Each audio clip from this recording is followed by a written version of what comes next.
What's up, guys? Today why am I snapping? What's up, guys? Today we have the HORI PlayStation 4 and 3 RAP Real Arcade Pro 4 arcade fight stick. This could be a ZX, kind of looks like a ZX plus alpha, you know, Super Konami Mega Mix. I don't really know, but maybe. I couldn't find anywhere else on the box where it said anything besides RAP 4. So I'm gonna just guess that means ZX because that's what it looks like to me. So let's talk about this. I went with this version over the red one because I like the solid black. It just looks a little more sleek to me. And this one was really available. The other ones are a little less available. The Mad Cat ones for the PlayStation are really hard to get. So I wanted something that I could use kind of now. I had a little bit extra money, so I was like, let's do this. So here on the back you have basically what's the stick is. You have the dimensions of the stick right here. It uses a Hayabusa arcade stick and HORI original Kuro buttons. So let's take a look at the stick itself. I really like how this one is all black with the silver and gray accents. It just kind of pops and makes the stick look really sleek. I was just reading through the manual trying to see what all kind of cool features it had because I was looking at some of the switches and didn't really know what they were. So let's go over those now. So as you look here on the side, you have the standard PlayStation button. You have the R3 and L3, which are the clicks on your sticks. Now you have this one here that says RP, LS, and RS right here, which at first I was like, what does that mean? But then when I saw it in the manual, I was like, oh, okay. You can choose between this stick, or the D-pad. That is a cool feature. I like that a lot. Because some games, you know, only use the left one. Some games use the right one. Most fighting games are going to use the left one, of course. But there are a few games where you're like, oh, I need to do something. You switch it over to the left one. You have your turbo timer. You can select how many, how quick the turbo re-pushes the button. You can do PlayStation 4, PlayStation 3. And then you also get to do a sign on and a sign off.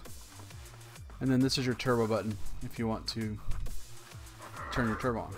The assign on and assign off is kind of interesting. I was looking through the manual and basically what it's telling me is that with the assign, you can assign different buttons to do multiple things. So you can assign this button to hit this button and this button, or this button's only turbo and these buttons aren't turbo. And I was like, that's kind of neat. That's kind of a neat feature. You can assign up to 3 different speeds with the switch on the side, which is pretty cool, I gotta admit. But you can assign different things to the different buttons, which is neat. Another cool thing about this stick is it actually has the touchpad on the back. It's an actual button, and it does the 4 directions like the touchpad does. That's pretty cool. It's got the nice rubber bottom that this thing doesn't move. See, I just put all my weight into that to push that, and it took a lot to move it. It's got a nice little compartment for your cord. The cord doesn't screw in, but it does have a nice compartment to hold on to it. It does not have a breakaway cable. I think that's Xbox only.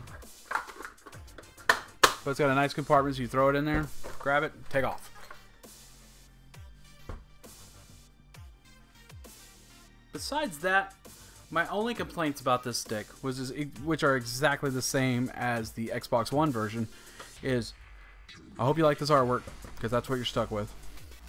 If you want to change out the stick, you want to change out the buttons, you got to get a screwdriver and take out all these screws, and then take out all the stuff underneath. There is no microphone port, but that's become pretty standard on these. But a cool feature about this stick over the Xbox One version is this one will actually let you use a Bluetooth headset or a USB headset for your PS4, so it doesn't really matter because it's just easier that way. What I was doing with the Xbox One was I was using a second controller, setting it next to me, and putting the headset on that way. It worked. I was able to talk to people, so it didn't really bother me too much. But besides that, this is a great stick. Run out and buy it. If you just want a great $150 stick that is available now. I hope you guys like it. If you do, please subscribe. I'm going to do a short little add-on video on the end of this to see if we can get this to work with the PC. I don't know if it does, but we're going to see if it does. So have a good day. Please subscribe. Have a good night.